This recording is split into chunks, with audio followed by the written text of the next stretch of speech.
መሰረታዊ የሆኑ ሀሳቦች ያነሳባቸው ጽሁፎች አጤ ምኒልክና ኢትዮጵያ መንግስትና ህዝብ አስተዳደር የጻፈው ከ33 ዓመት በፊት ነው። በ33 ዓመቱ ነው የሞተው የሰውዬ እና የሚገርም ነው እና እሱ ደነቀኝ። ሁለተኛ እንግዲህ አሁን እነኛ ያነሷቸው ሁለት ትውልድ የቅድመ ጣሊያን ወረራና የድህረ ወይም በተለይ የተማሪው ንቅናቄ ስልታቸው የተለያየ ነበር። የፓዮኒርስ ኦፍ ቼንጅ ያልኳቸው ፋናወጊዎቹ በመሰረቱ መጎትጎት ነገር ነበር። መጎትጎት እና በተለይ ማሳመን መሳፍንቱን አሳምኖ ለውጥ ማምጣት በሚል አይነት ነገር ነበር። በሌላ በኩል ግን የእኛ ትውልድ መፋለም ነው።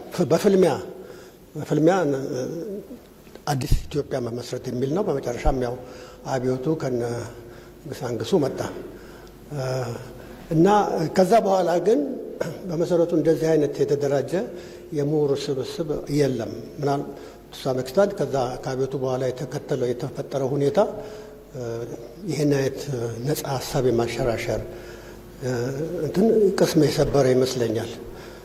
በኋላ ግን በዘመነ ኢህአዴግ ደግሞ በሚመጣበት ጊዜ የምሁራን ሚና እንደዚህ አይነት ለውጥ በጎትጎትም ሆነ መፋለም ሆነ ይቀርና ወደ ፖለቲካል ፓርቲ ይሆናል። ፖለቲካል ፓርቲ በሚሆንበት ጊዜ የፖለቲካ ከስልጣንም ጋር ነው የሚያያዘው እና በዛ መልክ ይሆናል እና ይሄ ነው ለውጡ እና አሁን ግን ያ እርሶ በጣም በዝርዝር ያስረዱንን ምሁር እንደዚህ አይነት ምሁር ለማፍለቅ በአሁኑ ጊዜ ምን መሰራት ይኖርበታል ብለው ያምናሉ?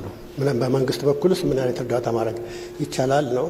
ሁለተኛው ለእርሶ በጣም ውድ የሆነው የአርቲፊሻል ኢንቴሊጀንስ ጉዳይ ነው እና በአሁኑ ጊዜ በዓለም አቀፍ ደረጃ ስጋት አለ እና ራሱ ፈጣሪው ሰውዬው ራሱ በጣም ጸጸት አይባልም ጸጸት ኦልሞት ጸጸት መሰል የሆነ ጥርጣሬ መርቷል እና ብዙ ሙግት እየተደረገበት ነው ማለት ነው። በከፍተኛ ትምህርት አካባቢ ደግሞ እነ ቻት ጂፒቲ ምናምን የሚሰሩት ዳሜጅ ቀላል አይደለም። ተማሪ እንደሮ እኛ ለፍተን ላይብረሪ ገብተን ያን ሁሉ መጽሐፍ አገላብጠን የምንሰጠውን መልስ እሱ ቁጭ ብሎ በሞባይሉ በቻት ጂፒቲ ምናምን እያደረገ እና እውቀትን አይገድብም ወይ ማለት ነው እና ይሄ ስጋቱ ውጤቱ ምን የማያጠራጥር አይደለም፣ በጎ እንትኑ የማያጠራጥር አይደለም። ግን ስጋቱን በተመለከተ ምናልባት ፍራንከንሽታይን ተፈጥሮ ይሆን ፍራንከንሽታይን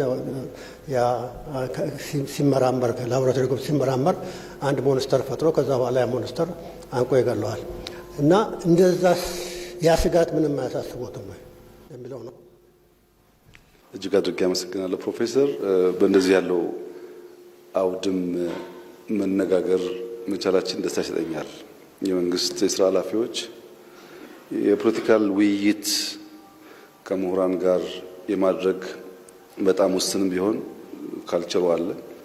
ግን እንደዚህ ባለው አውድ እውቀት እና ሀሳብ ላይ ተንተርሶ የመወያየት ልምምድ ምንም ይሁን ምን ጥሩ ጅማሮ ስለሆነ ከእርሶም ጋር በዚህ መንገድ ለመወያየት እድል ስላገኘው ደስ ይለኛል። ወደፊት ግን ታሪክን በሚመለከት ብዙ መነጋገር ያለብን ይመስለኛል። የእርሶ መጽሐፎች የማገላበጥ እድል አግኝቻለሁ። በታሪክ ምልከታ ላይ በጣም ግልጽ አቋም እና ምልከታ ያለው መንግስት ነው የኛ መንግስት። እንደ ከዚህ ቀደሙ ታሪክን በሚመለከት ያለን እይታ የሚያሻማ አይደለም።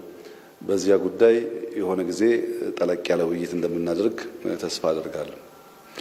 መጀመሪያ ላነሱት ጥያቄ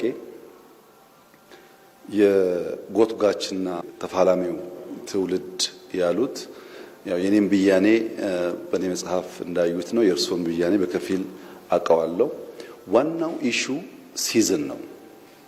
የመጀመሪያዎቹ ምሁራን በነበሩበት ዘመን ከሞላ ጎደል የዓለም እሳቤ ኢኮኖሚ ፈርስት ነው። የኢኮኖሚ ሴንተር ደግሞ መሬት ነው። መሬት የያዘ ሰው ሀብታም ነው።